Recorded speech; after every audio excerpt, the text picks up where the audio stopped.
Теләче районы татарлар күпләп яшәгән төбәкләрнең берсе. Туган телебез татар теле мөстәкыйль һәм камил тел ул. Бу хакта киләчәк буын яшьләребезнең дә фикерен белик әле.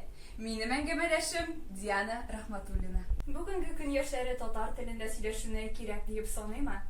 Туган телебездә китаплар уку һәм фильмнар карау искелеккә кайтармыймы?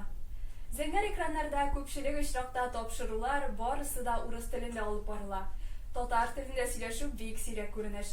Сезнеңчә, туган телебез онытылмасмы? Әлеге фикер белән килешмим. Ни өчен диярсез? Чөнки гаиләдә балага тәрбия әнисенең күкрәк сөте, белеме, тәрбиясе аша барып ирешә. Безнең гаиләдә татар халкының йолалары, гореф-гадәтләрен онытмыйча саклау, туган телебездә аралашу беренче урында тора. Мин кичкенәдән китаплар укырга яратам. Авылыбызда район күләмендә үткәрелүче барлык чараларда катнашырга тырышам. Төрле бәйгеләрдә нәфис буенча урыннар яулыйм. Бүгенге көндә татар телендә үткәрелүче конкурслар булуына мин бик шат. Гореф-гадәтләрне өйрәнү һәм алар белән кызыксыну яшьләр арасында бик сирәк күренеш. Синеңчә, гореф-гадәтләрне өйрәнергә кирәкме һәм ни сәбәпле?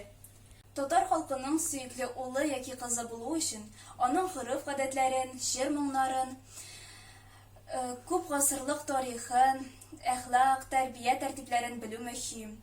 Чөнки халыкның тормышын, көнкүрешен, туган илгә булган тирән мәхәббәтен, халык иҗатын белми торып, татар халкының чын тарихын белеп булмый. Халык иҗатын өйрәнү бик әһәмиятле. Ул безнең зиһенебезне байыта, дөньяга карашны киңәйтә, тел байлыгыбызны һәм белемебезне үстерә. Әйе, гаилә ул үзе бер кечкенә генә дәүләт. Һәрбер гаиләдә әти-әни баласына туган телне яратырга, башка милләтләрнең гореф-гадәтләрен хөрмәт итәргә өйрәтсә, киләчәгебез ышанычлы булыр. Туган телебез югалмас, дәвамлы булыр.